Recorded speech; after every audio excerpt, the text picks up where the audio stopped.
Mas a gente tem que passar para o próximo assunto. Vamos falar um pouco sobre a crise da imigração aqui nos Estados Unidos, sobre as ações do ICE, também os confrontos entre a população em Minneapolis e as forças federais, né, que foram mobilizadas. E só para trazer aqui alguns dos últimos fatos, né? Então, o czar da fronteira, o Tom Homan, foi mobilizado, né? Foi retirado o Gregory Bovino, que estava comandando a patrulha de fronteira. É ele que tem uma abordagem super agressiva, táticas de força, inclusive no primeiro mandato de Donald Trump, durante os protestos contra a morte de George Floyd em 2020. Então, essa mudança de gestão mostra um certo recuo de Donald Trump em relação ao que está acontecendo em Minneapolis, onde 2 cidadãos americanos morreram desde o início do ano, René Good, de 37 anos, no dia 7 de janeiro, e Alex Pretty, que morreu neste final de semana, no sábado, um enfermeiro também de 37 anos e que foi morto durante confrontos com esses agentes federais. Inclusive, o próprio Tom Homan falou que vai tentar reduzir ali as tensões numa coletiva que ele deu ontem. Donald Trump falou em desescalar as tensões, então isso mostra um certo recuo. Ao mesmo tempo, o jornalista Don Lemon foi detido, né, nessa quinta-feira à noite, e a Georgia Ford, que é uma jornalista independente, também, isso está gerando uma enorme repercussão desses jornalistas também que foram presos porque estavam filmando um protesto numa igreja de um pastor ali contrário e que estava colaborando ali com os agentes do ICE. Então, assim, a gente fica nessas notícias vendo o que é um aparente recuo, mas ao mesmo tempo com uma tensão ainda muito constante. Lori, comecei o último com o professor, agora eu vou começar com você esse bloco. Como que você vê esse momento? Você acha que Donald Trump vai, de fato, desescalar ali com o Tom Homan? Ele reconheceu que errou nessa política anti-imigração? Ou você acha que é só um passo para trás para dar 2 para frente? Bom, internamente ele percebeu, né, que houve um excesso, né, com a segunda morte ocasionada pelas forças de segurança anti-imigração, né, a primeira o ICE, a segunda patrulha de fronteira. E, aliás, o que a patrulha de fronteira estava fazendo em Minnesota, né, que é lá no norte, né, não tem nada a ver com a fronteira com o México, né. E a questão foi que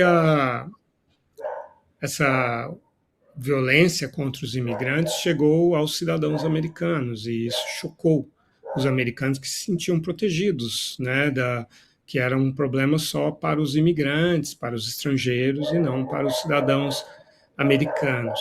Também deu um grande nó na cabeça dos conservadores, porque a grande alegação da patrulha de fronteira ao matar o Alex Pretty é que ele estava armado. Ora, a arma estava oculta, né? Ele não estava brandindo essa arma contra os agentes. E uma das coisas que mais unem os conservadores americanos é o direito de andar armado, incluindo em manifestações.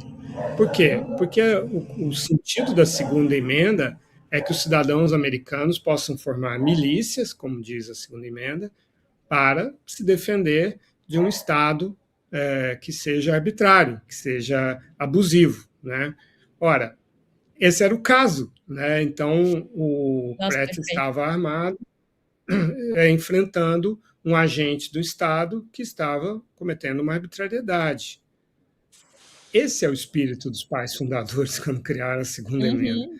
Então, houve um curto-circuito na cabeça dos republicanos, porque eles viram a secretária de Segurança Interna e o próprio presidente apoiando a execução sumária do Alex Pretty, porque ele estava armado. Falei assim, então, peraí, peraí um pouquinho. Então, peraí, nós precisamos nos alinhar aqui, está tendo um desalinhamento aqui de questões que são fundamentais, né?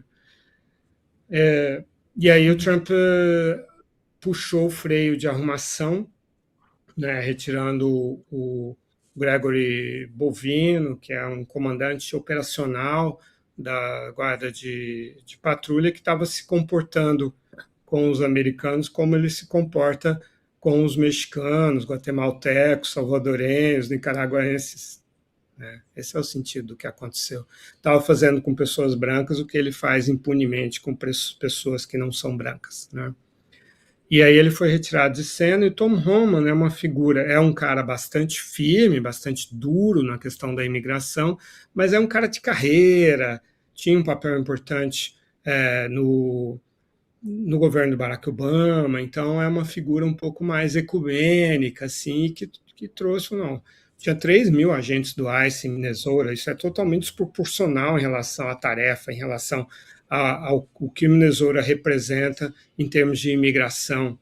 E aí ficou claro que o Trump recrutou essas forças para criar conflitos, tensões nos estados que são governados por democratas e nas cidades que têm prefeitos democratas também, porque isso não acontece nos estados republicanos. Mas aí você tem um Ted Cruz e um Greg Abbott, que são, respectivamente, senador e governador do Texas, republicanos, dizendo assim, não, peraí, tem que recalibrar isso aqui, não pode ser assim. Eles, sim, são texanos, estão lá na fronteira com o México e ficaram chocados.